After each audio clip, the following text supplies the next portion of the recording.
জামানা শেষ করে এখন তৃণমূলের রাজত্ব। আর এই তৃণমূলের রাজত্বে ১৫ বছরে তারা কি উন্নয়ন করছে তা নিয়ে বেঁধে ফেলেছেন পাঁচালী।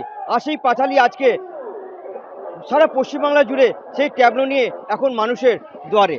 কেন এই পাঁচালী এই ট্যাবলো নিয়ে মানুষের দুয়ারে হাজির হচ্ছেন আমরা জানবো।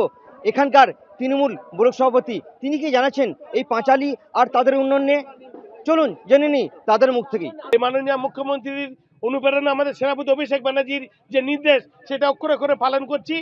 ধর্ম বর্ণ নির্বিশেষে সর্বজাতিকে নিয়ে আমরা একসঙ্গে আজকে এই যে পথের আমাদের উন্নয়নের পাঁচালী তার ৯৫টা স্কিমকে প্রতি পাড়ায় পাড়ায় দুয়ারে দুয়ারে এই বার্তাটা আমরা দিতে শুরু করলাম। কতদিন কাজ করবে? এটা আমাদের ১ মাস ধরে এই প্রোগ্রেস আমাদের চলছে। যেমন গতকাল আমার এখানকার দেখুন মহিলা সভানেত্রী আছেন, আমার পঞ্চায়েত সমিতির সভাপতি আছেন, আমার প্রধান উপপ্রধানরা আছেন। আমাদের এখানে ৭টি অঞ্চল, ৬টি অঞ্চলের প্রধান মহিলা। আমার পঞ্চায়েত সমিতির সভাপতি তিনিও মহিলা, অর্থাৎ নারী শক্তিটা আমাদের এখানে বিরাজ করছে। তাই নারীরা বলছেন আমরাও পারি, চুলু বান্ধি রান্নাও করি এবং ত্রিশূলও ধরি। তাই তিনাদের আজকের যে আগমন সেইভাবে গোটা জেলাকে দেখাতে চাই, গোটা রাজ্যকে দেখাতে চাই, গোটা দেশকে দেখাতে চাই, গোটা পৃথিবী দেখুক যে বাংলার মাটি শক্ত ঘাঁটি, বাংলাকে বঞ্চিত করা যাচ্ছে না, যাবে না। কারণ আজকে কিছু মিডিয়া, সবাইকে বলবো না, কিছু মিডিয়া বিক্রি হয়ে গেছে। সেই বিক্রি হয়ে যাওয়ার ফলে তারা যদি তার মালিককেই প্রশ্ন করতে যায় তাহলে মালিক তো তাকে কাজ থেকে তাড়িয়ে দেবে।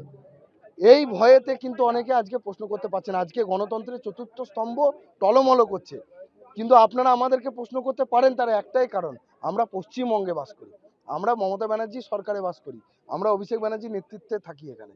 তো আমাদের উন্নয়নের পাঁচালী, যেটার জন্য আজকে বিশেষ করে এই টোটোগুলো উদ্বোধন হচ্ছে, এত মানুষ আজকে জনসমাগম আপনারা দেখুন, দেখলে বুঝতে পারবেন এত মানুষ যে এসেছে কিসের জন্য, মমতা ব্যানার্জির উন্নয়নকে দেখে এসেছে। আজকে যে রাস্তা দিয়ে এসেছে সেই রাস্তাটা যে হয়েছে পথশ্রীতে, সেই রাস্তাটা যে হয়েছে রাস্তাশ্রীতে, সেই রাস্তাটা আমার ব্লক করে দিয়েছে, আমার জেলা করে দিয়েছে। তাহলে আমি কিন্তু রাস্তায় আস্তে আস্তে উন্নয়ন দেখতে দেখতে আসছি। এরপরে তার পাঁচালী গান শুনতে শুনতে আমরা এরপরে নিদ্রায় যাব বা আমরা নিজেরা বিশ্রাম করতে যাব।